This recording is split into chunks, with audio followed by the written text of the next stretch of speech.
Change किया गया था तकरीबन सारी ही क्लासेस का ड्यू टू अवेलेबिलिटी और बहुत सी चीज़ें। उसमें आई वाज द वन जो कि सबसे ज़्यादा फ्लेक्सिबल था। इसने तकरीबन सारी ही अपनी तरफ से एडजस्टमेंट्स कर ली जितनी मैं कर सकता था। तो अब ये है क्योंकि अब वो एडजस्टमेंट्स अब दोबारा वापस जा रही हैं अपनी जगहों पे।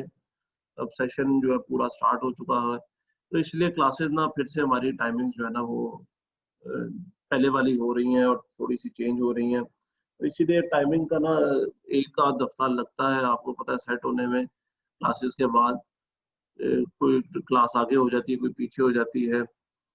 तो इसीलिए आज का दिन हम ज़रा 1 घंटा लेट स्टार्ट हुए थे। वैसे भी आपकी जो क्लास है आपको पता है ये शेड्यूल्ड नहीं थी। ये क्लास तो हमने रखी थी क्योंकि आप लोगों का एक क्लैश है। मेरा ख्याल है आपकी क्लास शायद मंडे को होती नहीं, थर्सडे को भी शायद होती थी या फ्राइडे को होती थी, मेरा ख्याल है। कोई एक हमने बेसिकली एक दिन आगे पीछे किया हुआ है, मुझे याद है। तो इसीलिए ये आपको आज थोड़ा लेट आना पड़ा क्योंकि मेरी दूसरी क्लास थी उस टाइम। अच्छा चलें, खैर छोड़ें इस बात को जी और बढ़ते हैं आज के लेक्चर की तरफ। आज मैंने काम किया है, मैंने ये देखा, लास्ट टाइम भी मैंने आपसे डिस्कस किया था कि यार न्यूमेरिकल जो है ना that is a bit difficult to teach and learn also in the online class.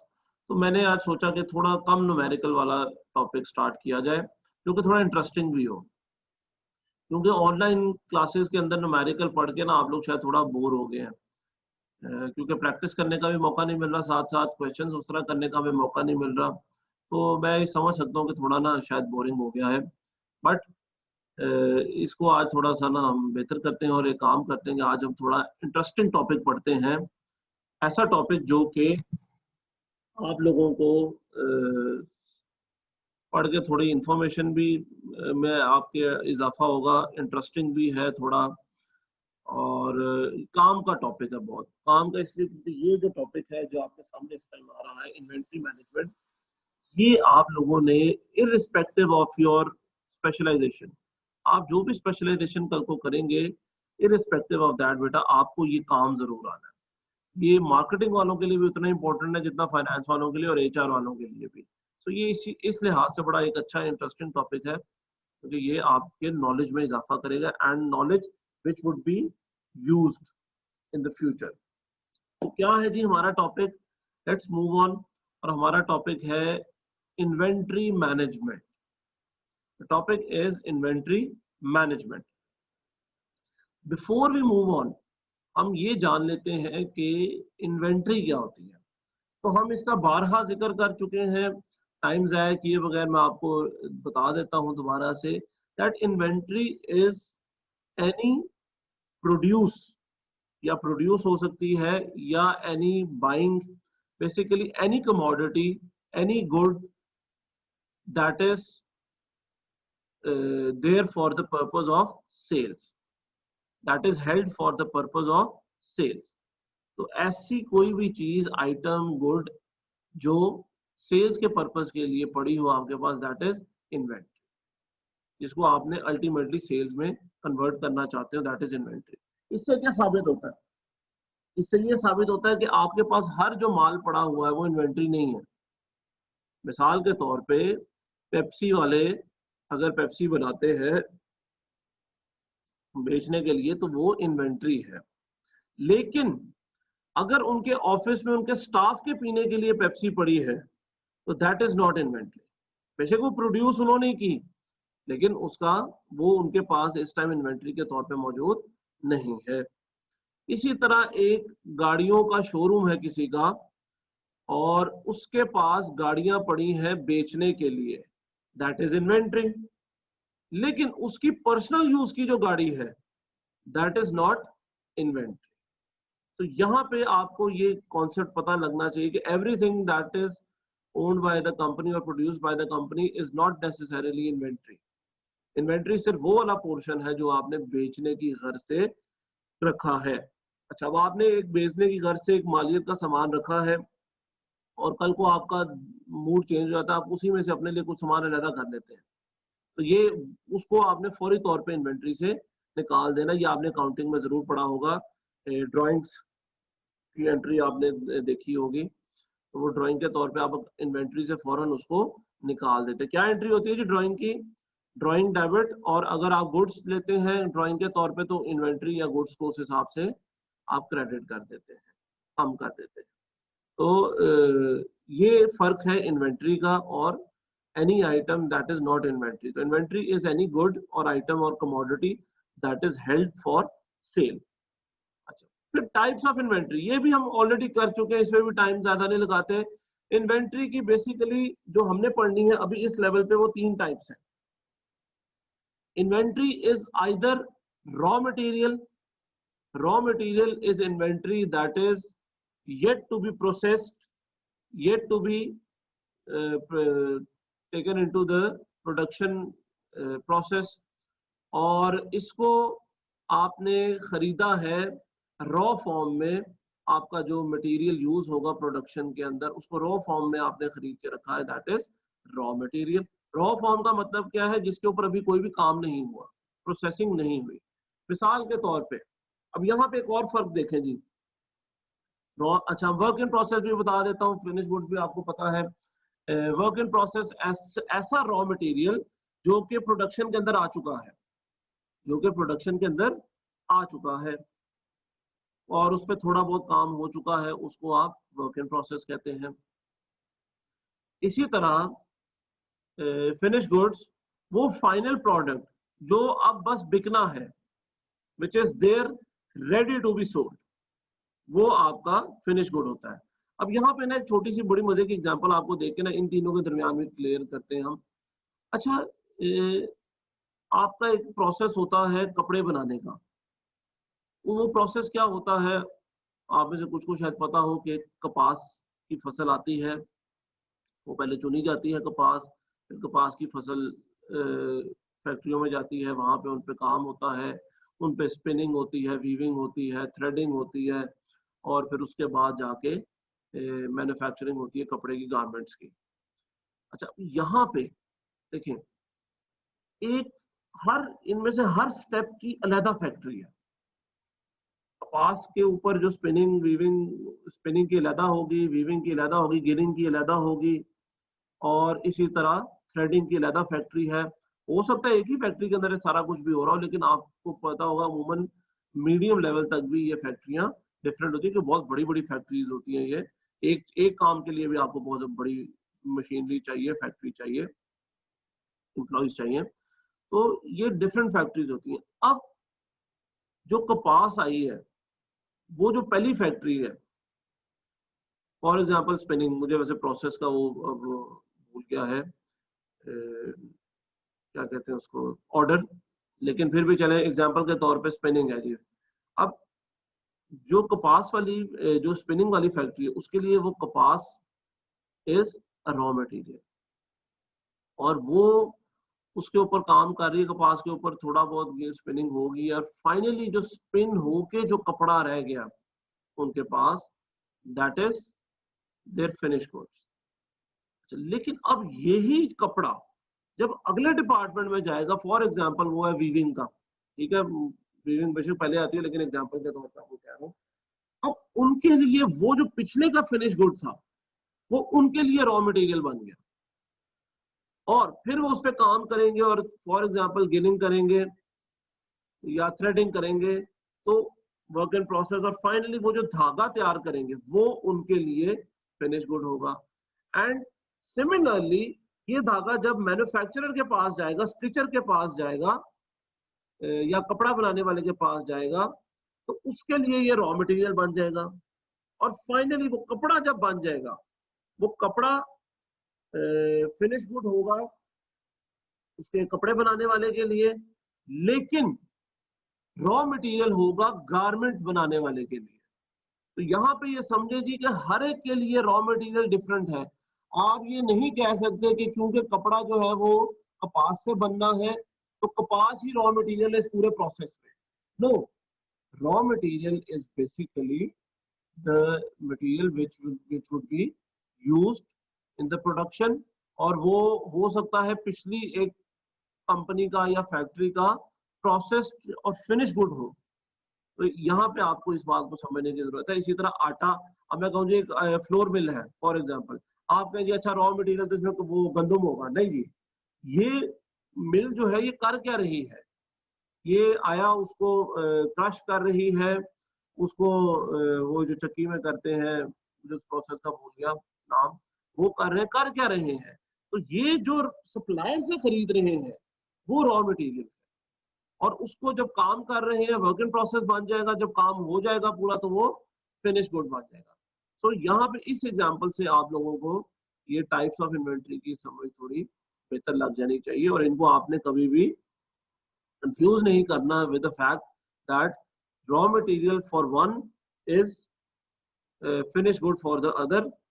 तो ये कॉन्सेप्ट आप लोगों को समझ लग जाना चाहिए। फिर बढ़ते हैं जी, इन्वेंट्री तो क्या होती है, तो हमें पता चल गया, इस पर टाइम नहीं हमने जाया किया।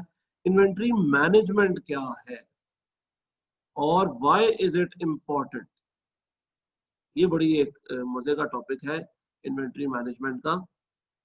Inventory management as the name would suggest is the method or the technique applied to manage the inventory in such a sense or way कि inventory आपकी efficient और effective हो जाए। यानी inventory प्रोडक्शन से लेके रॉ मटेरियल से लेके वर्क इन प्रोसेस से लेके आपका जो सारा इन्वेंट्री मैनेजमेंट का प्रोसेस है ये एफिशिएंट और इफेक्टिव हो जाए। एफिशिएंट का मतलब इसमें कम से कम रिसोर्सेज लगे, और इफेक्टिव का मतलब ये आपके लिए ज्यादा से ज्यादा प्रॉफिटेबल या फिनिश गुड बेहतरीन बनाने में आपकी मदद करे।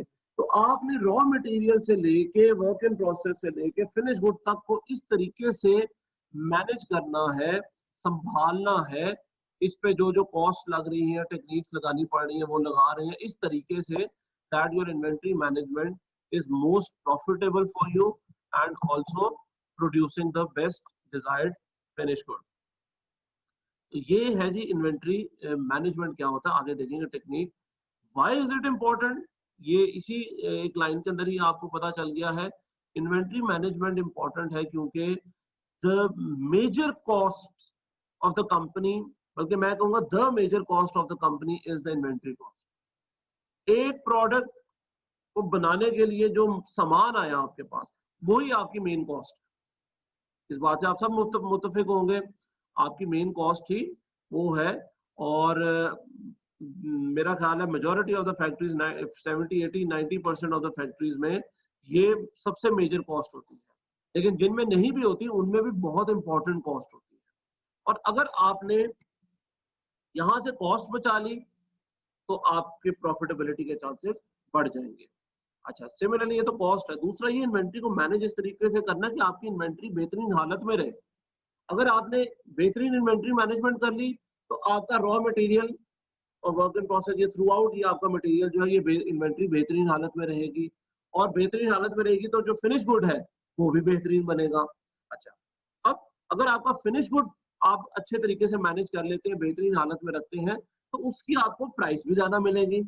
और अगर नहीं रखेंगे तो डैमेज हो जाएगी, वेस्टेज हो जाएगी, और ये कॉस्ट गुडविल खराब होगी, ये कॉस्ट की सूरत में आपको पड़ेंगी। तो inventory management is important for a good product, making a good product, as well as saving huge costs. The inventory management is one of the most important and heavy costs of the company, of the factory. तो इसीलिए ये बहुत जरूरी है, inventory को हमने इस तरीके से मैनेज करना है। अब इसकी मैनेजमेंट में ना स्टेप्स कौन कौन से आते हैं ये भी जरा सुने गौर से। भाई, इन्वेंट्री खरीदना भी इन्वेंट्री मैनेजमेंट है। ऑर्डर करना, उसको खरीदना, कहाँ से खरीदना, कितना खरीदना, ये बहुत इंपॉर्टेंट सवाल है ये दोनों भी। ये नहीं कि बस यार दे दे यार, चलेने दे दे, कोई नहीं बाकी सी रख लांगे, नहीं जी, ऐसी बात नहीं है। आपने ऑर्डर भी, आगे हम पढ़ेंगे ऑर्डरिंग टेक्निक भी, ऑर्डर करना भी उतना इंपॉर्टेंट है। वो बंदा जिससे आप ले रहे हैं सप्लायर, वो भी बहुत इंपॉर्टेंट है। और इसके बाद उसको कहाँ पे रख रहे हैं, स्टोरेज उसकी, वो बहुत इंपॉर्टेंट है। वेयर हाउसिंग जिसको आप कहते हैं, स्टोरेज कहते हैं। और साथ ही साथ प्रोडक्शन, आपकी जो सोफिस्टिकेशन है वो भी ऑब्वियसली आपकी इन्वेंट्री मैनेजमेंट का ही पार्ट है कि आपकी मशीनरी, आपके एम्प्लॉइज लेबर स्किल्ड हो, मशीनरी अच्छी हो, एक्सेट्रा। और फाइनली वो जो फिनिश गुड है उसकी भी स्टोरेज वगैरह आप कर रहे हैं किस तरह से, ये भी बहुत इंपॉर्टेंट है। फिर costing involve in inventory management, वो भी एक बहुत इंपॉर्टेंट एस्पेक्ट है इन्वेंट्री मैनेजमेंट का। आपने कॉस्ट कैलकुलेट किस तरह करनी है, उनको टाइप्स ऑफ कॉस्ट कौन कौन सी हैं जो इन्वॉल्व है इन टेक्निक्स के अंदर, और कैसे आप उनको मिनिमाइज कर सकते हैं। So all of these are the aspects of inventory management, लेने से लेके बनाने तक फिनिश प्रोडक्ट, और उसके बाद उसको रखने तक, जहां जहां ये मटेरियल जा रहा है आपने इसको बेहतरीन तरीके से मैनेज करना है ताकि टाइम, कॉस्ट, क्वालिटी सब कुछ बेहतरीन हो सके आपकी मर्जी के मुताबिक। तो चले बढ़ते हैं जी अब हमारे अगले टॉपिक की तरफ, और वो है इन्वेंट्री मैनेजमेंट टेक्निक्स। ये आपके पास कुछ टेक्निक्स आ रही हैं, ये हमारी वो टेक्निक्स हैं जो दुनिया भर में यूज की जाती हैं। अच्छा जी, सवाल ले लूं मैं कोई 4-5 जो हैं इकट्ठे। अच्छा जी, जुएब ने मुझे अर्तुगरुल बना दिया, बहुत मेहरबानी। नहीं यार, मैंने उसकी एक किस्त नहीं देखी, प्रॉमिस, उसकी एक किस्त नहीं देखी। अच्छा है, बिल्कुल ड्रामा देखना चाहिए आप सबको। हाँ जी, इन्वेंट्री मैनेजमेंट रिपीट कर दिया बेटा, ठीक है। तो number 1 is two bin system. Two bin system अभी आगे है क्या, ये पढ़ते हैं जी। फिर ABC inventory system, EOQ model, reorder level, just in time inventory JIT, and finally international inventory management. ये हमारी कुछ इन्वेंट्री मैनेजमेंट के कॉन्सेप्ट्स हैं या टेक्निक्स हैं, और ये वो टेक्निक्स हैं जो कि इस्तेमाल की जाती हैं दुनिया भर में, और आप भी अपनी कंपनी के अंदर ये इस्तेमाल करेंगे, या आप में से कुछ के जो बिजनेसेस हैं बेटा, वो अपने बिजनेसेस में मोर और लेस इन टेक्निक्स को फॉलो किसी ना किसी फॉर्म में कर रहे हैं, ठीक है। उनको आपने सोफिस्टिकेटेडली पढ़ा नहीं, लेकिन आप लोग कर रहे हैं एक्चुअली। तो ये वो सिस्टम्स हैं, the very famous inventory management techniques. तो बढ़ते हैं हम पहले सिस्टम की तरफ, और वो है टू बिन सिस्टम। अच्छा जी, टू बिन सिस्टम के बारे में मैं आप लोगों के साथ एक वीडियो शेयर करना चाह रहा हूँ, बड़ी मजे की। हमें ना ऑनलाइन क्लासेस में ये बड़ा एक एज होता है कि हम मजे मजे की केस स्टडी टाइप जो है वो वीडियोस भी शेयर कर सकते हैं। तो ये आप वीडियो देखें जरा, 3 मिनट की वीडियो है, उसके बाद फिर इस पे हम डिस्कशन करते हैं।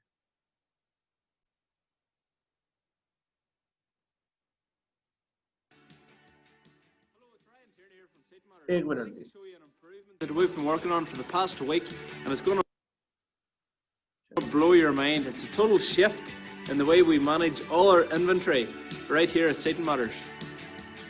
So we attended the Global Lean Leadership Summit a few in California, and we said if we're going to be hosting this thing next year, we really need to step everything up, because what Rick and Angel have done with their companies is truly transformative.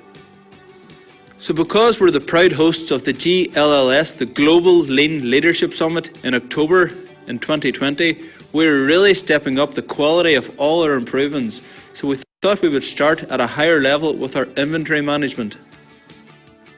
So this is how we done it before.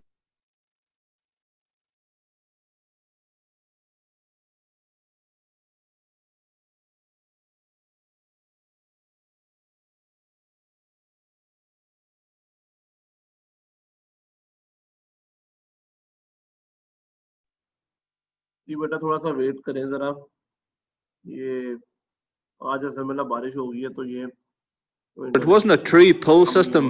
All of the inventory was managed below the work areas and below the workstations, so it wasn't a true pull system, and sometimes caused confusion on when to pull the Kanban.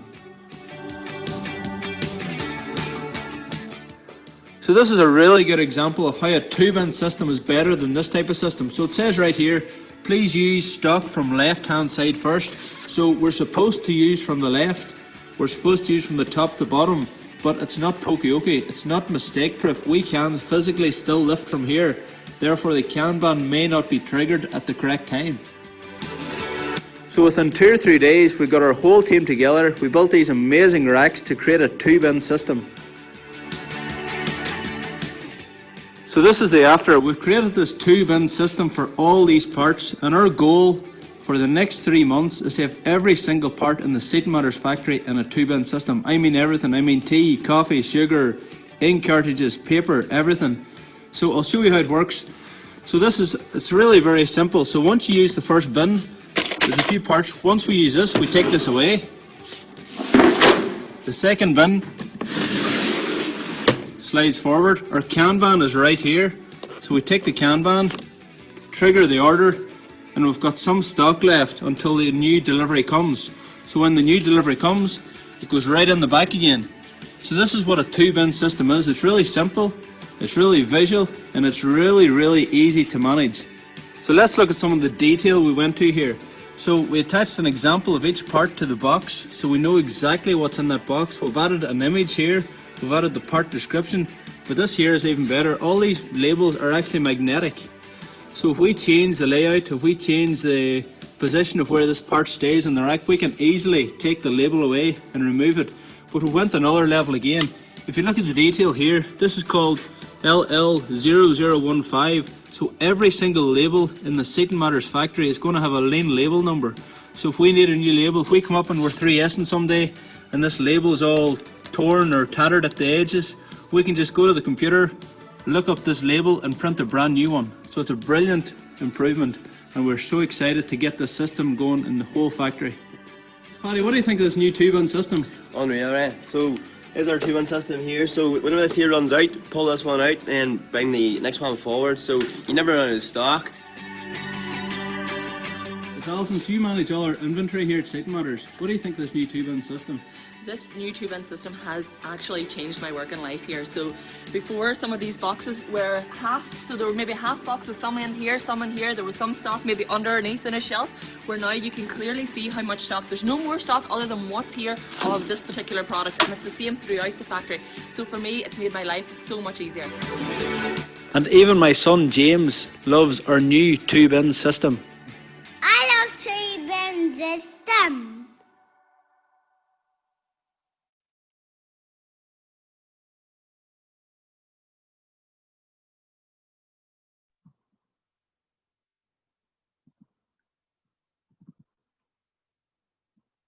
जी बेटा, तो आप लोगों ने देखा जी 2-bin system, आप लोगों को एक आइडिया हो गया होगा। तो मैं आप लोगों को अब एक्सप्लेन कर देता हूँ इस वीडियो को, कि आपको इस तरफ समझ लगेगी। तो what is actually 2-bin system.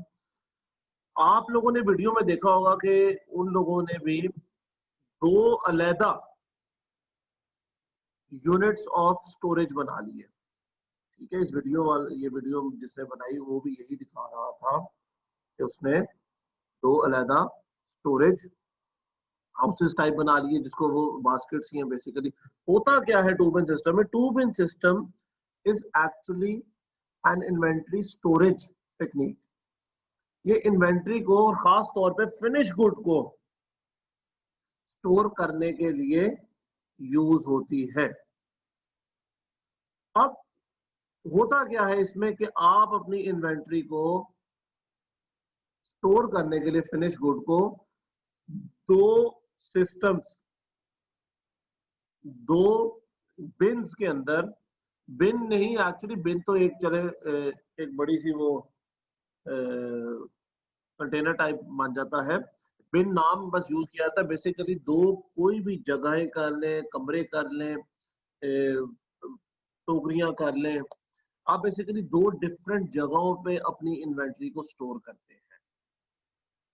इससे क्या होता है, करते क्या है आप, कि आपने मिसाल के तौर पे आपकी कंपनी एक डेयरी प्रोडक्ट्स बनाने वाली कंपनी है, और आपका जो प्राइमरी रॉ मटेरियल है दैट इज मिल्क, दूध। आप दूध को 2 मुख्तलिफ डब्बों के अंदर स्टोर कर लेंगे, बड़े बड़े डब्बे, कंटेनर जिनको हम बिन्स कहते हैं, उनके अंदर स्टोर कर लेंगे।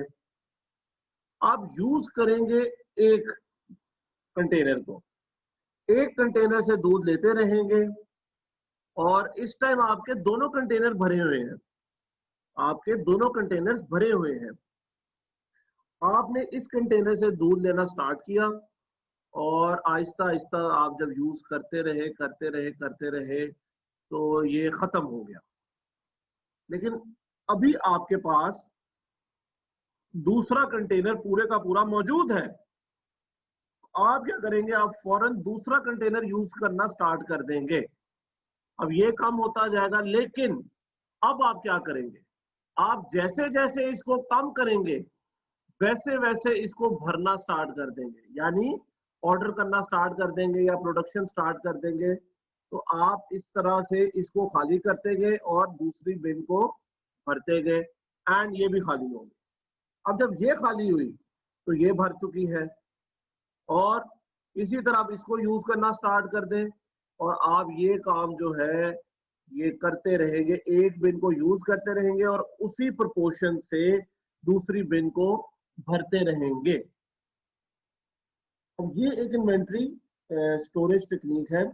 इससे होता क्या है, पहली बात ये कहाँ एप्लीकेबल है बेटा, ये वहां एप्लीकेबल है जहां आपके प्रोडक्ट्स सेम हो, मतलब कोई इतनी खास डिफरेंस ना हो उनके अंदर, और एक ही टाइप ऑफ प्रोडक्ट आप बना रहे हो, वहां पे तो ऑब्वियसली आप यूज कर सकते हैं। अच्छा, ये रॉ मटेरियल स्टोरेज के लिए भी यूज हो सकता है, ठीक है, मतलब दूध अब रॉ मटेरियल था ना तो उन्होंने 2 बिन में स्टोर कर दिया। अच्छा, इसी तरह अगर चीज उनका फाइनल प्रोडक्ट है, डेयरी प्रोडक्ट है, तो वो चीज को भी स्टोर कर सकते हैं। फिर उसी हिसाब से अब दूध का क्या करेंगे कि दूध जैसे जैसे कम होगा दूसरे को बाय करके भर देंगे। अच्छा, अगर चीज कम होगी तो उसी स्पीड्स के साथ प्रोडक्शन करके उसको भर देंगे। तो बेसिकली आपने 2 बिन्स लेने हैं, फिनिश गुड के हो या रॉ मटेरियल के हो, दोनों को स्टार्ट में भरना है और एक को यूज करके खत्म कर देना है। अब जैसे दूसरे को यूज करेंगे पहले को भरते रहेंगे, फिर ये खत्म होगा दूसरा भर जाएगा एंड सो ऑन।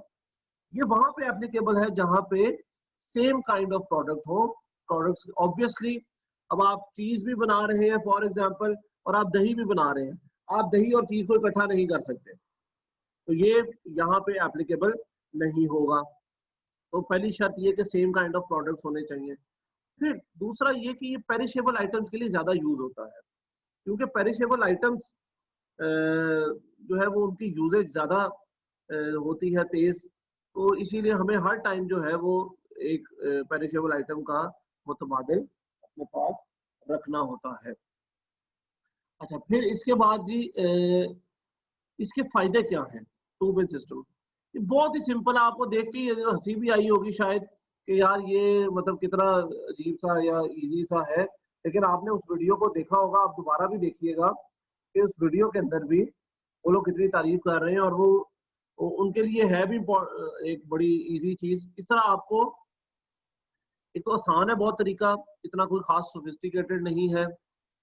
दूसरी बात ये कि आपको हमेशा एक इन्वेंट्री के ऊपर चेक रहता है, आपको कोई बहुत ही ज्यादा मैनेजमेंट नहीं चाहिए इन्वेंट्री को चेक करने के लिए कि लेवल्स क्या हैं, अब कितनी रह गई है, कितना ऑर्डर कर लें।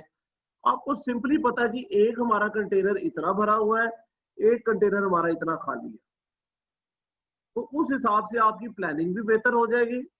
फिर आपका जो ऑर्डरिंग है वो आपको पता चलता रहेगा कब ऑर्डर करना है नया, कब ऑर्डर करना है, और इसके साथ साथ आपके पास हर टाइम इन्वेंट्री मौजूद होती है, आप स्टॉक आउट नहीं होते, आपके पास हर टाइम कोई ना कोई इन्वेंट्री मौजूद रहेगी। और ये वहां पे भी यूज होता है जहां पे इन्वेंट्री यूजेज बहुत ज्यादा हो, मतलब डेली के हिसाब से कोई लीटरों के हिसाब से दूध आपका यूज हो रहा हो, सैकड़ों लीटर के हिसाब से या टनों के हिसाब से आपकी इन्वेंट्री यूज हो रही हो, ये वहां पे भी ज्यादा फीजेबल है। जहाँ पे थोड़ी थोड़ी इन्वेंट्री यूज होनी है भाई वहां पे फायदा ही नहीं है।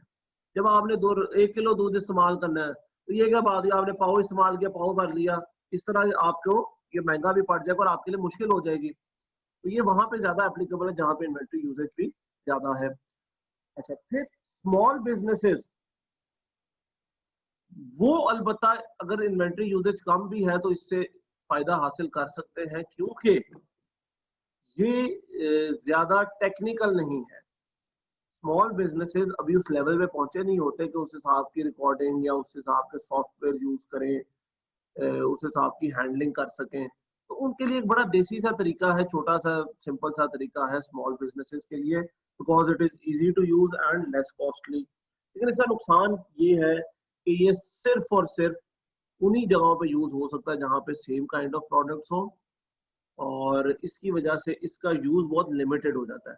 बहुत ही कम ऐसी फैक्ट्रियां होंगी जहाँ पे एक ही टाइप का रॉ मटेरियल हो या एक ही टाइप का फिनिश गुड हो। तो ऐसा देखने में अब बहुत कम मिलता है।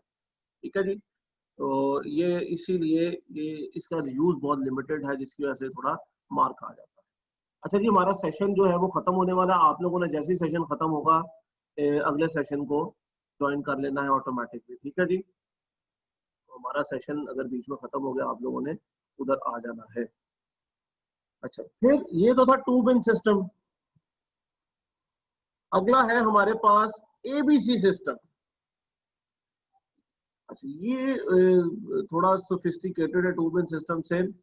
होता क्या है, इसके लिए भी मैं आपको पहले वीडियो दिखाता हूँ, एक एग्जांपल देता हूँ, फिर उसके बाद हम उस एग्जांपल को डिस्कस करेंगे। तो बल्कि टाइम खत्म होने वाला जी, अगली क्लास को आप लोग ज्वाइन कर लें, हम लोग उधर इसको डिस्कस करते हैं। आप लोग ये वीडियो देखें, उसके बाद हम इसको डिस्कस करते हैं। एक मिनट कंप्यूटर साउंड जी। In Inventory Management, presented by Sachin Rawat, MTech first year, VNIT Nagpur. What is ABC analysis? It is a technique of inventory control. Now, what is inventory? Material resources that will be used in project in course of time makes up the inventory. ABC analysis is based on Pareto law, which says that in any large group there are significant few and insignificant many. In this, materials are classified into three categories: Category A, Category B, and Category C. Materials in Category A are most important. Materials in Category B are moderately important. And materials in Category C are least important. Percentage of number of items in Category A is 10, in Category B is 20, and in Category C is 70. Whereas percentage of value of items in Category A is 70, in Category B is 20, and in Category C is 10. This can be graphically represented in a bar chart where ordinate represents percentage of average inventory values and abscissa represents percentage of number of inventory items.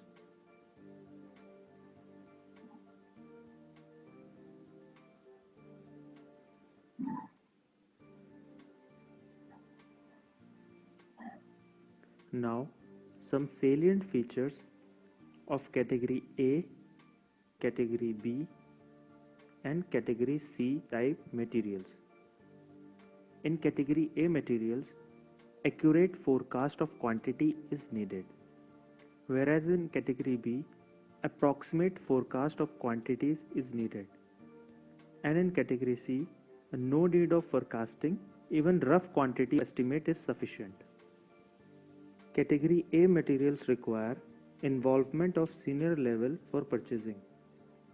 Category B material requires involvement of middle level for purchasing, whereas Category C materials require junior level staff for purchasing.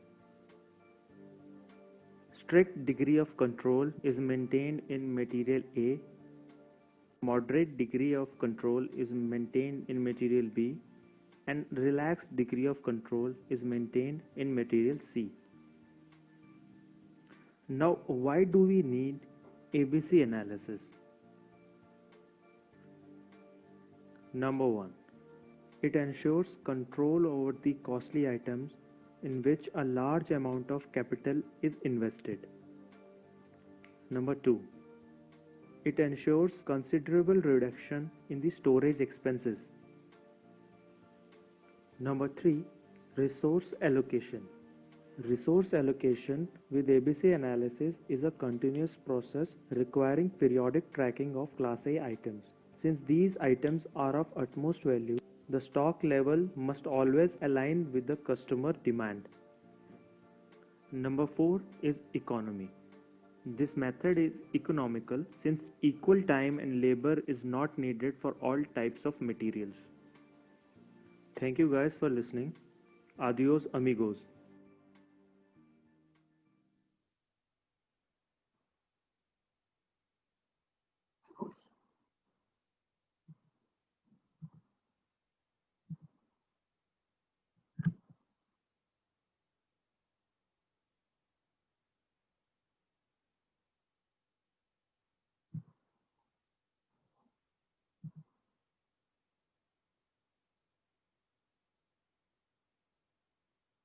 जी बेटा,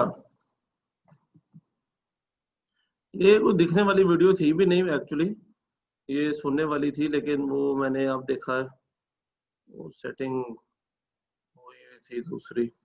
चले, लेकिन आप लोगों ने सुना तो है, मैं इस चीज को दोबारा आपसे डिस्कस कर लूंगा, अभी बल्कि करने लगा हूँ। ये देखें जी, आप इन्वेंट्री सिस्टम, इन्वेंट्री सिस्टम है एबीसी सिस्टम, इसका नाम है। एबीसी सिस्टम में क्या होता है, कोई आपने जो सुना होगा उसके मुताबिक आपको आइडिया होगा कि यहाँ पे आपकी इन्वेंट्री को आप तीन डिफरेंट ग्रुप्स के अंदर डिवाइड कर देते हैं। अच्छा, अब ये एक मिनट, न्यू शेयर, ये देखें जी, आप अपनी इन्वेंट्री को तीन डिफरेंट ग्रुप्स में डिवाइड कर देते हैं और उसको ए कह दें, बी कह दें, सी कह दें, 1 कह दें, 2 3, चुन्नू मुन्नू पप्पू कुछ भी कह दें जी उस इन्वेंट्री को, तो नाम से फर्क नहीं पड़ता। एबीसी का मतलब ये नहीं कि आप नाम इसको कर रहे हैं, बेसिकली एबीसी का मतलब है कि आप कैटेगराइज कर रहे हैं अपनी इन्वेंट्री को। और ये कैटेगराइज क्यों कर रहे हैं, क्योंकि आपके पास ये कहाँ पे यूज होता है, डिफरेंट टाइप्स ऑफ इन्वेंट्री मौजूद है आपकी इन्वेंट्री के अंदर, ख्वाह वो रॉ मटेरियल हो या फिनिश गुड हो, डिफरेंट आइटम्स होती हैं और वो डिफरेंट आइटम्स डिफरेंट हो सकती हैं एक दूसरे से, सिमिलर तो होंगी लेकिन डिफरेंट होंगी एक दूसरे से। इवन कुछ आइटम्स एक दूसरे से सिमिलर भी नहीं होती, ठीक है, कुछ आइटम्स एक दूसरे से सिमिलर भी नहीं होंगी। मिसाल के तौर पे ये डेयरी कंपनी की अगर बात की जाए तो बेटा डेयरी कंपनी का जो रॉ मटेरियल है वो बेसिकली तो दूध है, लेकिन उसके साथ साथ अगर आपने चीज बनानी है तो चीज के लिए खमीर मिलता है जिसको यीस्ट कहते हैं। इसी तरह नमक भी चाहिए होता है आपको, तो ये आपके अदर मटेरियल्स हैं। अब ये यीस्ट, नमक और दूध ये एक दूसरे से टोटली मुख्तलिफ है, लेकिन जो इनका फिनिश प्रोडक्ट है जिसमें चीज, दही, मलाई, ये तीनों सिमिलर है, ठीक है, सिमिलर है, but again all of these are different. तो आपका जितना मर्जी सिमिलैरिटी हो, अगर आपकी एक से ज्यादा इन्वेंट्री है तो वो एक दूसरे से डिफरेंट होती हैं। अच्छा, ये तो है डिफरेंट दिखने में, डिफरेंट यूज करने में। एक डिफरेंस जो इनका सबसे इंपॉर्टेंट डिफरेंस है वो है इंपॉर्टेंस का डिफरेंस। असल वजह जिसकी वजह से हमने इसको कैटेगराइज किया डिफरेंट सिस्टम्स के अंदर, वो है इसका इंपॉर्टेंस का difference. Every inventory whether it is raw material और finish good is different in importance also. Some inventories are more important, some inventories are less important. और एक बड़ी मशहूर कहावत है जो इस वीडियो में भी बताई गई कि there are less more significant and more less significant things in a environment, business etc. यानी ज्यादा जो हैं वो कम important होते हैं और कम लोग या कम चीजें या कम हालात ऐसे होते हैं जो ज्यादा इंपॉर्टेंट होते हैं। आप जो अपनी जिंदगी का एनालिसिस भी करें, कुछ लोग आपके लिए, थोड़े लोग होंगे लेकिन वो बहुत ज्यादा इंपॉर्टेंस रखते हैं, इसी तरह बहुत ज्यादा लोग हैं जो आपके लिए थोड़ी इंपॉर्टेंस रखते हैं। तो ये प्रिंसिपल होता है less more significant and more less significant principle जो कहते हैं। ये कोई ऐसा रूल नहीं है, वैसे ये कहावत बनी है ये, ठीक है। तो उसके ऊपर ये काम किया जाए, ये अगर इसको माना जाए तो कंपनीज के अंदर इन्वेंट्री के अंदर भी ये प्रिंसिपल अप्लाई होता है कि ज्यादा आइटम्स आपके कम इंपॉर्टेंट होते हैं और थोड़े आइटम्स आपके बहुत ज्यादा इंपॉर्टेंट होते हैं। तो आपको सबसे पहले तो क्लासिफाई करना है बिटवीन दीज इन्वेंट्री सिस्टम्स कि कौन सा इन्वेंट्री सिस्टम कितना इंपॉर्टेंट है, उनको बेस्ड ऑन देयर इंपॉर्टेंस या बेस्ड ऑन देयर अपीयरेंस या based on any of the feature. ज्यादातर इंपॉर्टेंस की बात होती है, लेकिन किसी भी फीचर के ऊपर आप इनको डिफरेंशिएट कर सकते हैं कि जी एक इन्वेंट्री सॉलिड है, एक लिक्विड है, एक गैस है, इस तरह आप इसको लैदा कर ले। एक इन्वेंट्री लाहौर में है, एक गुजरावाला में है, एक सियालकोट में है, इस तरह भी आप कर सकते हैं इनको तीनों को कैटेगराइज बेसिकली। और तीन भी जरूरी नहीं है, दो में भी, चार में भी, पांच, किसी में भी आप कैटेगराइज कर सकते हैं। The basic crux is on the basis of any difference we categorize the inventory. Now why do we do it? क्योंकि हर, जिस तरह कहते हैं ना कि हर किसी को जो है ना आपका वक्त ना दें, कुछ लोगों को तो जरूरी नहीं होता कि आप जवाब भी दें और उनको वक्त भी दें अपना और उनको प्यार भी करें, हर किसी को नहीं करना चाहिए। जो इम्पोर्टेंट लोग हैं उनको करें। ये बड़ी मशहूर एक सेइंग और कहावत आप लोग भी फेसबुक व्हाट्सएप पे शेयर करते रहते हैं ऐसे फजूल मैसेजेस। तो खैर इसका मतलब क्या है कि आप अपनी जिंदगी में भी हर किस्म के लोगों के लिए डिफरेंट स्ट्रेटजीज रखें। जो आपकी फैमिली है उनके लिए आपकी स्ट्रेटजी और होगी, आप उनसे और तरीके से बात करेंगे और आप कर भी रहे हैं ना। एक्चुअली ये ना बनाते हुए भी आपने स्ट्रेटजी ज़हन में आपके बैक ऑफ द माइंड है कि वो आपकी फैमिली है, आप लोग उसको टाइम इतना देंगे, इस तरह से बात करेंगे। आपने एक स्ट्रेटजी बनाई हुई है, ना बन चाहते हुए भी आपकी एक स्ट्रेटजी बनी हुई है कि फैमिली के साथ ऐसे बिहेव करना है, फ्रेंड्स के साथ और किस्म से बिहेव करना है, फिर टीचर्स के साथ आपने बहुत ही डिफरेंटली बिहेव करना है। ऑब्वियसली जैसा आप हम लोगों के साथ बिहेव करते हैं आप ऐसा घर में बिहेव नहीं करते होंगे, और सिमिलरली हम लोग भी जैसा आपके साथ बिहेव करते हैं वैसा घर में बिहेव नहीं करते होंगे। तो ये एवरीवन इज डिफरेंट, यानी लोग भी डिफरेंट है, उनके आपके साथ रिलेशनशिप भी डिफरेंट है, तो उनको उस तरीके से डील भी आपने डिफरेंटली करना है। आप ये नहीं कह सकते कि जी मैं अपने दोस्त, मैं अपने टीचर को जो है वो अपने दोस्त की तरह ट्रीट करूं। ठीक है, टीचर को आप वैसे हंसने खेलने लग जाए, वैसे और तरीके से दोस्ती हैं टीचर्स आपके, बट जो आपका बिहेवियर अपने दोस्तों के साथ है, जिस तरह की गुफ्तगू आपकी उनके साथ है, बातें उनके साथ है, obviously those can not be done with the teacher और इवन पेरेंट्स उनके साथ भी नहीं आप कर सकते। तो मकसद क्या है? अगर आप ऐसा नहीं करेंगे, अगर आप डिफरेंट ग्रुप्स ऑफ पीपल के लिए डिफरेंट स्ट्रेटजीज नहीं बनाएंगे तो आप नुकसान उठाएंगे। क्यों? आप अपने रिलेशनशिप को सही मैनेज नहीं कर पाएंगे, because every relation is different, it demands different treatment. तो आप क्या करेंगे? आप उनमें से बहुत से रिलेशनशिप को खो देंगे जिनके साथ आप सही तरीके से अगर डिफरेंट मैनेजमेंट ना कर सकें उनके मुताबिक, मिजाज के मुताबिक, रिलेशन के मुताबिक। सिमिलरली कंपनी के अंदर भी इन्वेंट्री अगर 3 किस्म की है और एक इंपॉर्टेंट है, एक कम इंपॉर्टेंट है, आप क्या कर रहे हैं? आप तीनों को इक्वल रिसोर्सेज दे रहे हैं, आप तीनों के लिए इक्वल टाइम लगा रहे हैं और तीनों के लिए इक्वल तो नहीं लेकिन चलें बगैर किसी स्ट्रेटजी के संभाल रहे हैं तीनों को। स्टोरेज भी उनकी, ऑर्डरिंग भी उनकी वेयर हाउसिंग भी एक जैसी कर रहे हैं। तो बेटा नुकसान आपका होगा। क्यों? क्योंकि एक तो बात ये है एवरी इन्वेंट्री इज डिफरेंट और हर इन्वेंट्री को डिफरेंट मैनेजमेंट भी चाहिए। मिसाल के तौर पे आपकी कंपनी के अंदर शीशा बनता है, ठीक है, तो शीशा जो है आप उसको ऐसे करके कपड़ों की तरह नहीं फेंक सकते। कपड़ा भी है आपके पास, शीशा भी है, तो आप दोनों को एक तरीके से तो नहीं मैनेज कर सकते। आप शीशे की ऑर्डरिंग अलहदा करेंगे, उसकी पैकेजिंग अलहदा करेंगे, उसकी ट्रांसपोर्ट अलहदा करेंगे, और इसी तरह कपड़े की या फोम की या कोई जो मटेरियल है हार्ड जो टूटने वाला नहीं, उसको और तरीके से हैंडल करेंगे। लेकिन अगर आप ये कहने के नहीं सबको एक ही जगह रख लो, एक ही डब्बे में आने दो, ऑब्वियसली दिस वुड बी ये आपके लिए नुकसानदेह होगा। तो इसीलिए हर डिफरेंट इन्वेंट्री के लिए डिफरेंट मैनेजमेंट टेक्निक भी चाहिए आपको। आपकी अगर एक इन्वेंट्री ज़्यादा इंपॉर्टेंट है तो उसको टाइम भी ज़्यादा चाहिए, उसको पैसा भी ज़्यादा चाहिए, उसको लोग भी ज़्यादा चाहिए, क्योंकि यही वो इन्वेंट्री है जिसने आपको ज्यादा से ज्यादा कमा के देना है। इसको हम कहते हैं मास्टर इन्वेंट्री।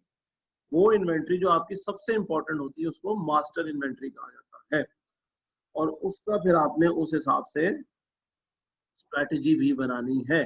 अच्छा, फिर एक इन्वेंट्री छोटी इन्वेंट्री है, या तो वो थोड़ी यूज होती है, इतनी इंपॉर्टेंट नहीं है, तो उस इन्वेंट्री को आप थोड़े लोग देंगे, थोड़ा टाइम देंगे, थोड़ी कॉस्ट देंगे, थोड़ा बजट देंगे, एटसेट्रा। तो स्ट्रेटजीज बना लें। इन्वेंट्री को सबसे पहले डिवाइड करें, उनमें से हर डिवीजन की, ए की, बी की, सी की अलग अलग स्ट्रेटजी बना लें, उनको अलग अलग लोग असाइन कर लें, अलग अलग बजट असाइन कर लें, और तीनों इन्वेंट्रीज को डिफरेंटली मैनेज किया जाए। ऐसे होगा क्या? इसका फायदा ये है कि this inventory system allows us to focus on inventories more efficiently. यानी हर इन्वेंट्री का जो ड्यू राइट है उसको उस तरीके से ही मैनेज किया जाता है, तो आपको एफिशिएंट मैनेजमेंट मिलती है, रिसोर्सेज आपके बेहतर यूज होते हैं। इसकी एक और मिसाल देता हूँ बेटा, स्टूडेंट्स भी जिस तरह हम टीचर्स के लिए डिफरेंट होते हैं। अब किसी स्टूडेंट की लर्निंग कैपेसिटी ज़्यादा होती है, किसी की कम होती है, तो अगर हम उनको ग्रुप्स बना के अलहदा से कर लें तो हमारे रिजल्ट्स बेहतर आ सकते हैं।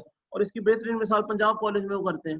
पंजाब कॉलेज वाले क्या करते हैं कि वो लाइक बच्चों को, जिनको वो लाइक समझते हैं, उनको एक अलहदा क्लास में मॉडल सेक्शन जिसको कहते हैं वो बना लेते हैं, और वो उनको ज़्यादा पढ़ाते हैं क्योंकि उनकी कैपेसिटी ज़्यादा होती है, उनके बकौल क्योंकि उनके नंबर ज़्यादा आए होते हैं। जो निकम्मे होते हैं, हम जैसे, आप जैसे, ज़्यादातर जैसे, सॉरी, वो एक अलहदा सेक्शन में चले जाते हैं, उनको पढ़ाई भी उस हिसाब से कम होती है, और वो सारा कुछ, क्योंकि उनसे उनकी कैपेसिटी इतनी नहीं होती। ठीक है, तो ये देखें, ये एक प्राइम एग्जांपल है। अब होगा क्या, उन्होंने देखें वो 20 बच्चों की क्लास बनाई या 30 बच्चों की, उसमें से उनकी 10 पोजीशंस आ गई। बस उन 10 पोजीशंस की बेस पे उन्होंने सारे शहर में डंडोरा पीटना है कि देखें जी पंजाब कॉलेज कितना जबरदस्त है। और ज्यादातर जो उनकी क्लाइंटेल होगी 90% वो निकम्मे बच्चे होंगे जो उनको देख के आएंगे, लेकिन बेचारे दूसरी क्लास में डाल दिए जाएंगे। तो खैर ये चले, ये तो ये देखें, लेकिन ये कंपनी पॉइंट ऑफ व्यू से बड़ी जबरदस्त स्ट्रैटेजी है कि बच्चों को देखें, तो लाइक बच्चे उनको अलग तरीके से पढ़ाएं, और जो दूसरे बच्चे उनको और तरीके से पढ़ाएं। सही गलत की बहस नहीं हो रही, लेकिन हम वैसे ही बात कर रहे हैं, एक एग्जाम्पल के तौर पर मैं आपको बता रहा हूँ। तो इसी तरह जी इन्वेंट्री भी बेटा हर एक को डिफरेंटली हैंडल करें, और उसके इम्पोर्टेंस के हिसाब से। अब इम्पोर्टेंस प्राइस के मुताबिक भी हो सकती है, कॉस्ट के मुताबिक। जो महंगा है आपके नज़र में वो इम्पोर्टेंट है। इम्पोर्टेंस जो है वो क्वांटिटी यूज के हिसाब से भी हो सकती है। आपकी नज़र में जो ज़्यादा यूज होता है वो ज़्यादा इंपॉर्टेंट है, अगर तो इस तरह भी ठीक है जी। इम्पोर्टेंस उसके मिलने के ऊपर, अवेलेबिलिटी के ऊपर डिपेंड करती है। अगर एक चीज़ कम मिल रही है या मार्केट में शॉर्ट हो गई है या बड़ी मुश्किल से मिलती है, तो वो आपके लिए इम्पोर्टेंट हो सकती है। तो अलबत्ता डिफरेंट लेवल्स के लिए डिफरेंट मैनेजमेंट आपको बेहतर रिजल्ट्स देने में मदद करती है। आपकी प्रॉफिटेबिलिटी बेहतर हो जाती है, और साथ ही साथ उनकी मैनेजमेंट भी बेहतर हो जाती है, क्योंकि हर inventory different type of management मांग रही होती है। तो अगर आप उसको नहीं देंगे तो ऑब्वियसली आपकी मैनेजमेंट भी इन्वेंट्री की पुअर होगी, वेस्टेज ज्यादा होगी, एटसेट्रा एटसेट्रा। नुकसान क्या? टाइम कंज्यूमिंग है। जहाँ सबको एक ही छड़ी से आपने हाँकना है, वहां पे आपको मुख्तलिफ स्ट्रैटेजीज, छड़ियाँ बनानी पड़ेंगी, और टाइम कंज्यूमिंग है। टाइम कंज्यूमिंग के साथ साथ फिर आपको बेटा उसी हिसाब से लेबर या जो आपकी वो है एम्प्लॉयज हैं, वो डिफरेंट तरीके से हायर करने पड़ेंगे, डिफरेंट, बल्कि ज़्यादा भी हो सकता है हायर करने पड़े। और इसकी वजह से ये कॉम्प्लिकेटेड इसलिए बन जाता है क्योंकि एक तो फिर डिफरेंट लोग इन्वॉल्व हो जाते हैं, डिफरेंट इन्वेंट्रीज के लिए संभालने वाले भी डिफरेंट लोग हैं, उनके बजट्स भी डिफरेंट हैं, उनकी स्ट्रैटेजीज भी डिफरेंट हैं। तो अल्टीमेटली तो आपको इन्वेंट्री को एक ही करके शो करना है।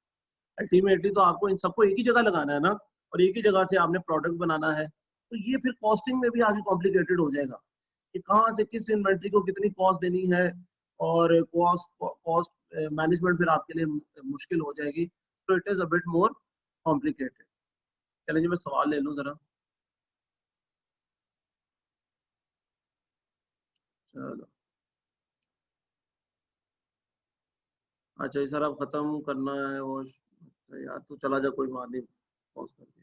हाँ जी, सुपर सेक्शन, बिल्कुल वही, उसको यहाँ पे लाहौर में मॉडल सेक्शन हम कहते हैं। सेक्शन बी वाले फिर नालायक होते हैं क्या? बात तो सच है, मगर बात है रुसवाई की है। हाँ ये बात ऐसे ठीक है, ये वाले भी नालायक होते हैं, ये दोनों ही होते हैं नालायक, है ना। चलें जी, ये शुगर को साइड पे रखते हैं और आगे बढ़ते हैं। बेटा फिर हम भी नालायक है ना, ठीक है, अगर नालायक है तो हम लोग भी फिर आपको पढ़ा रहे हैं, इसका ही मतलब हुआ है ना।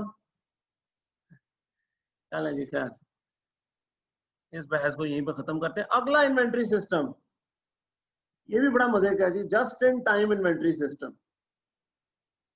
इसको JIT भी कहा जाता है, और JIT नाम से पाकिस्तानी खूब वाबस्ता है। JIT की बड़ी खदमात है जी, पाकिस्तानी हिस्ट्री के अंदर लिखा जाएगा JITs के बारे में। तो यहाँ पे JIT का क्या मतलब है, यहाँ पे JIT का मतलब है just in time inventory, just in time. अच्छा, इसके बारे में ना एक वीडियो देख लें। अब मैं जरा ध्यान रखता हूँ वो कंप्यूटर सेटिंग ना खराब हुई हो। तो चलें जी, एक वीडियो देखते हैं, just in time inventory system.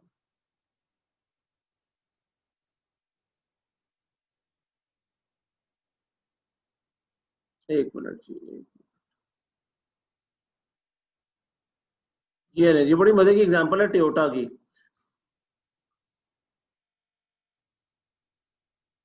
बल्कि एक काम करते हैं, मैं ये क्योंकि एग्जांपल ही है तो पहले हम पढ़ लेते हैं, उसके बाद मैं आपको ये एग्जांपल देता हूँ ताकि ये बेहतर हो जाए। अच्छा जी, चलें पहले मैं ना आप लोगों को ये बता देता हूँ जस्ट इन टाइम इन्वेंट्री का, फिर उसके बाद वीडियो बेहतर रहेगी देखना, क्योंकि वो केस स्टडी है। अच्छा, just in time inventory as the name suggest, just in time यानी कि आप कोई इन्वेंट्री रखते ही नहीं हैं, ना आप रॉ मटेरियल अपने पास रखते हैं, ना आप फिनिश गुड अपने पास रखते हैं, बल्कि आपका बिजनेस एक ऐसा बिजनेस है जो सारा प्रोसेस इनिशिएट ही तब करता है जब उसको ऑर्डर मिले, जब उसको ऑर्डर मिले। मतलब आपको ऑर्डर आया, आपने उसी टाइम अपने सप्लायर को मटेरियल उस हिसाब से ऑर्डर किया, उसी हिसाब से आपने बनाया, और जितना ऑर्डर था उतना ही बनाया, बाकी एक्स्ट्रा नहीं बनाया, बेच दिया और बैठ के अगले ऑर्डर का इंतजार करें। ऑर्डर आया, बनाया, बेच दिया, ऑर्डर आया, बनाया, बेच दिया। And at any time of this whole process you do not keep inventory in either form, not in the form of raw material, nor in the form of work in process, and not in the form of finished goods as well. तो किसी भी type की inventory आप अपने पास hold नहीं करते, extra produce नहीं करते, एक्स्ट्रा ऑर्डर नहीं करते। अब ये किनके लिए बेहतर है? एक मिनट जी, मोहम्मद आरिस ने सवाल करना है। चलिए वैसे ही हो गया तो चले।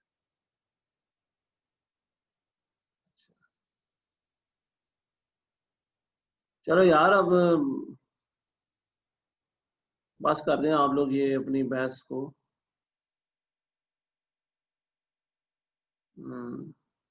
इंशाल्लाह ताला 15 तारीख को हम लोग कैफे जरूर जाएंगे जी, उम्मीद है।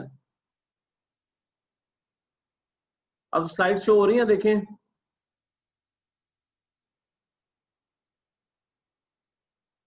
बेटा स्लाइड शो हो रही है, कोई मुझे बता दे जरा चैट में। अच्छा एक मिनट, सॉरी।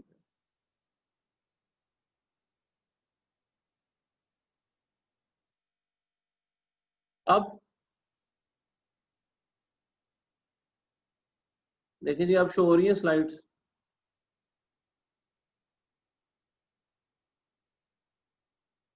अभी भी नहीं हो रही यार, ये क्या चक्कर है? नहीं अब हो रही है यार, हो रही है। अब भी नहीं, चलो ठहरो जरा।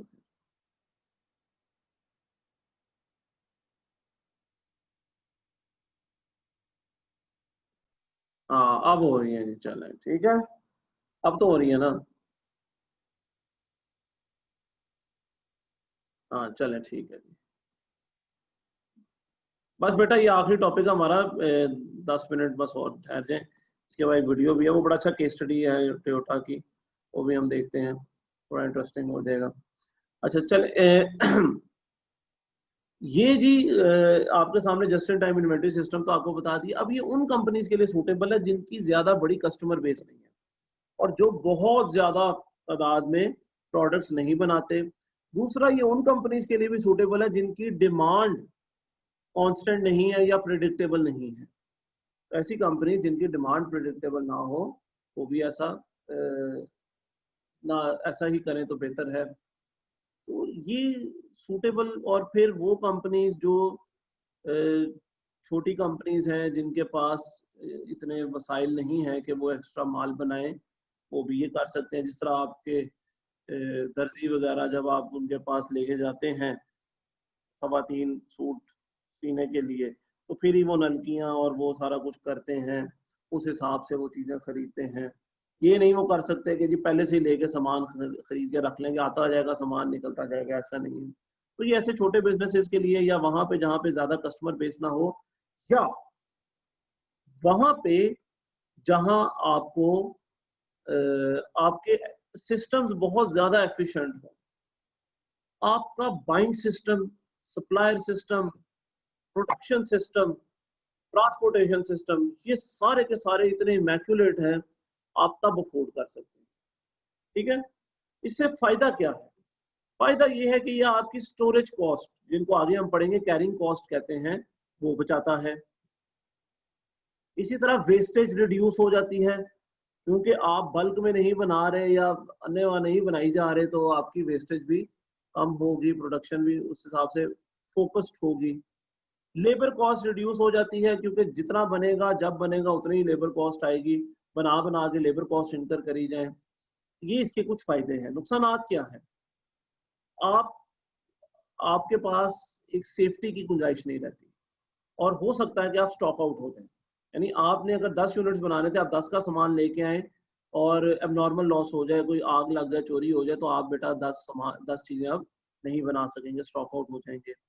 फिर जहां पे आपकी कैरिंग कॉस्ट यानी स्टोरेज कॉस्ट कम हो रही है, वहां पे आपकी ऑर्डरिंग कॉस्ट बढ़ रही है। यानी आपको बार बार ऑर्डर करना पड़ेगा, सप्लायर को बार बार बोलना पड़ेगा, और वो उसके लिए आगे हम पढ़ेंगे ऑर्डरिंग कॉस्ट क्या होती है इन्वेंट्री कॉस्ट के चैप्टर टॉपिक के अंदर, तो वो बढ़ जाएगी।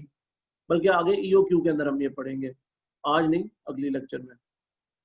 साथ ही साथ सप्लायर के साथ आपके कनेक्शंस बहुत इंपॉर्टेंट हो जाते हैं, और सप्लायर जो है वो फिर आपको तंग भी कर सकता है। सप्लायर अगर चाहे और उसको ये पता चल जाए कि जी ये तो बहुत डिपेंडेंट है मेरे पे, अगर मैंने सामान ना दिया तो ये कुछ भी नहीं कर सकेंगे, तो वो आपके साथ हो सकता है थोड़ा आपको तंग करने लग जाए। जिस तरह मालिक मकान जो है या मालिक की दुकान जो है, जब वो देखता है कि इनकी दुकान चल पड़ी है, तो वो आगे किराया बढ़ाने लग जाता है, क्योंकि उसको पता है कि अब इनकी मजबूरी बन गई है। तो इसी तरह ये सप्लायर्स के साथ आपके ताल्लुकात और कनेक्शन बहुत इंपॉर्टेंट होने चाहिए। आपकी प्रोडक्शन फैसिलिटीज बड़ी ज़बरदस्त होनी चाहिए। तो ये कुछ डिसएडवांटेजेस हैं जो आपको देखने पड़ेंगे। इसमें एक एग्जांपल तो मैं आपके साथ भी वीडियो में शेयर करूंगा। एक है रोज रॉयस की। रोज रॉयस लड़कों को खासतौर पे पता होगा, गाड़ियों का एक बहुत ही लग्जरी और मशहूर ब्रांड है।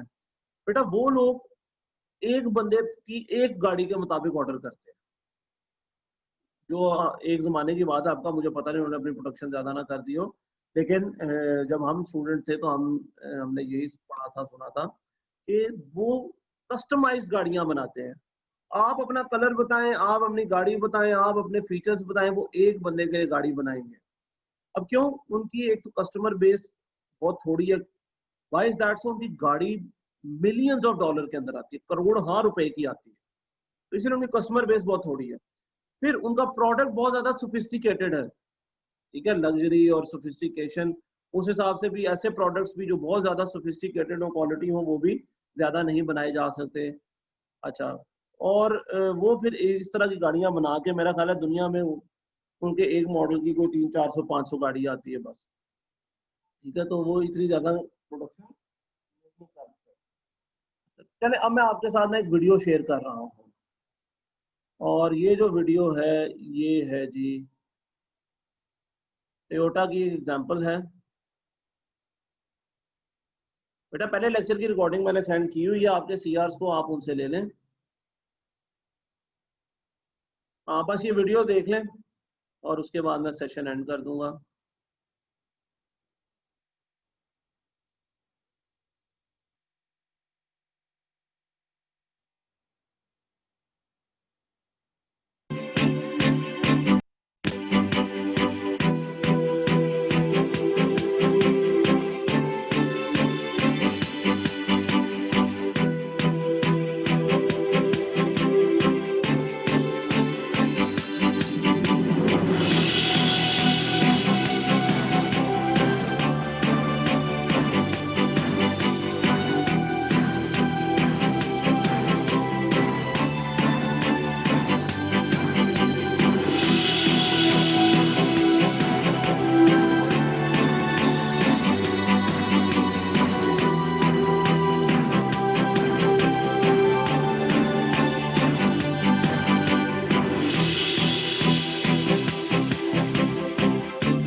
created using Powtoon.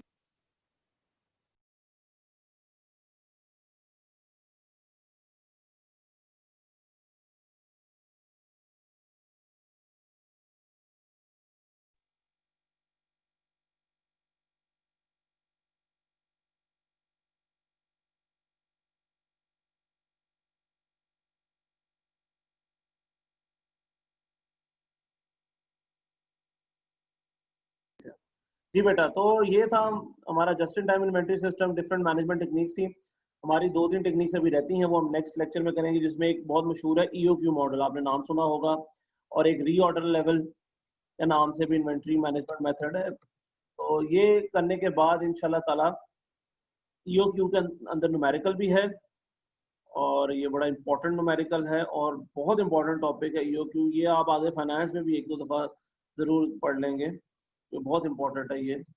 और आज के लिए फिर ख़त्म करते हैं जी, आपकी अब दूसरी जगह क्लास है अगर, तो चले फिर आप लोग उधर जाएं। और ये लेक्चर भी मैं अपलोड कर दूंगा, आपके पिछले लेक्चर्स भी अपलोडेड हैं। और असाइनमेंट मुझे बेटा अभी तक 5-6 बच्चों की आई है, और फिर मैं फ्राइडे सैटरडे, मैं इस वीकेंड तक आपको टाइम दे सकता हूँ, मंडे तक आप लोगों ने हर हाल में मुझे सबमिट करानी है 4.2 पिछले चैप्टर का, ठीक है।